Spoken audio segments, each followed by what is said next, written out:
We're back again at the fence line. I'm Heather McDaniel. Welcome to the farm.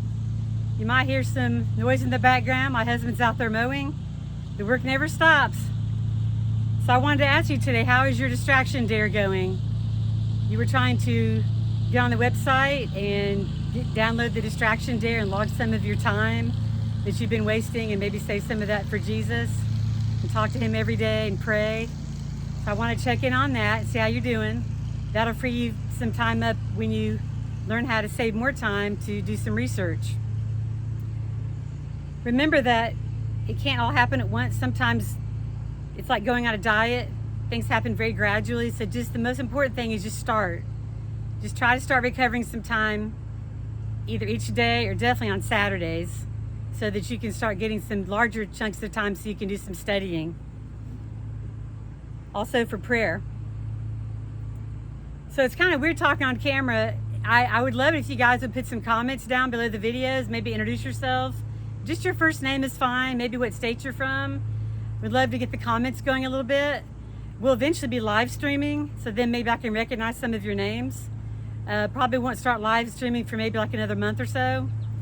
And also we'll be having the show called The Narrow Road start in about a month. That's a monthly show. It's called The Narrow Road. That is with myself and also Cindy Kaiser. Also this week on the website, you'll notice we've added some free Bible studies. There's a menu. That'll be coming on the website in a couple days.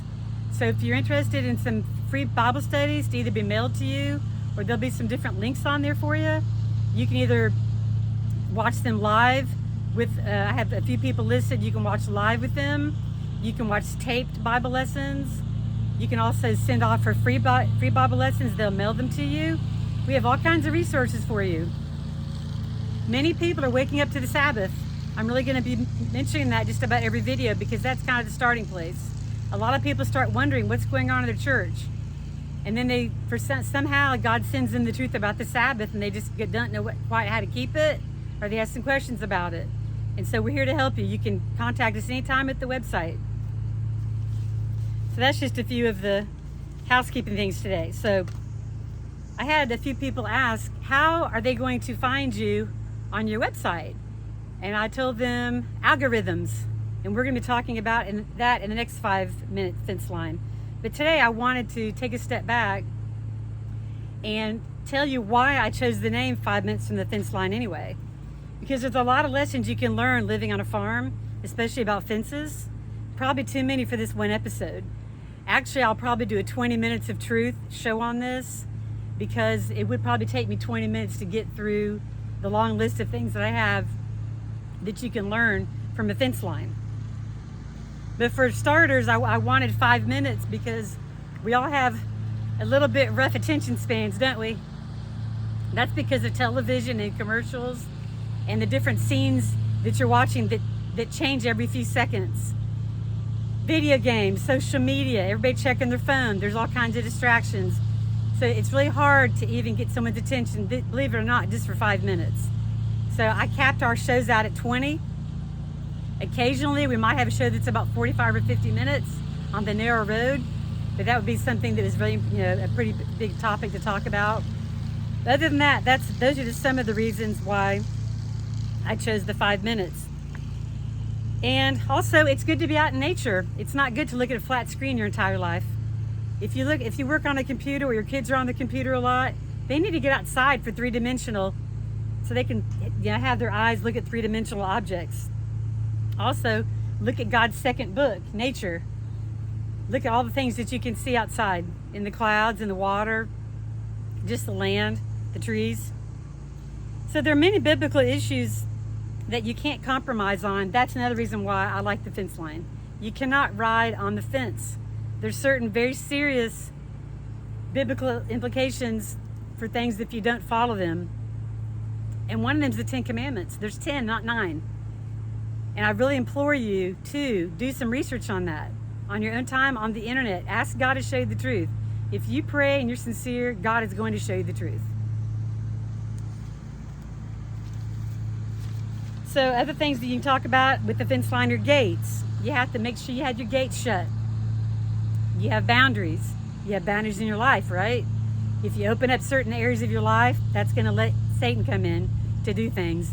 So you want to make sure that you don't do things that are going to open a door or a gate to that type of evil. Another thing I like to talk about are the fences are white. The color white is in the Bible quite a bit. And when you associate the color white, it's with light. When we first bought this farm, the fences that were here, of course there's many more now, they were black. And we noticed it was very dingy in the wintertime when the sun wasn't out. So we painted all the fences white, and that was fun, let me tell you. But what we like about it now is in the wintertime, it's much more bright on the farm, a lot more light. You could talk about your sins coming as snow is white. You could talk about the righteous robes that are white, the raiment in the Bible, many, many things that are white. You could talk about your hedge of protection. When you put a fence up or a boundary, you have a hedge of protection. You can ask God for a hedge of protection around your life and also around your kids' lives. Sanctification. The fences always need work. That's probably one of the main ongoing consistent jobs that you have on a farm, or the fences. Ask anybody who's lived on a farm, that's the first thing they're going to say. They're either breaking, they're dirty, the animals are constantly trying to escape. So you're constantly trying to keep them up. It's like a lifelong thing. That's kind of like sanctification. Just because you become a Christian, you're not perfect. People think you're just going to be this perfect person, but you're not. It takes your entire life to be sanctified. Another thing you can look at with fences is you can look far off and they might look fine, right? But if you take a closer look at them, you're going to see that they need fixing. They're probably going to need a little bit of paint. There might be a cracked board out there. That fence line right there definitely needs to be painted. That'll probably be taking place in the next month or so. So take a closer examination at your life. What do you need to be working on? Take the time to examine.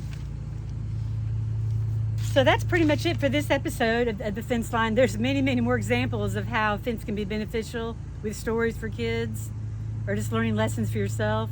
But that's just a few for today. We will have a future episode on that, on the 20 Minutes of Truth. But for now, I'm going to sign off at McDaniel's Farms. And you can probably hear my husband's mower out there.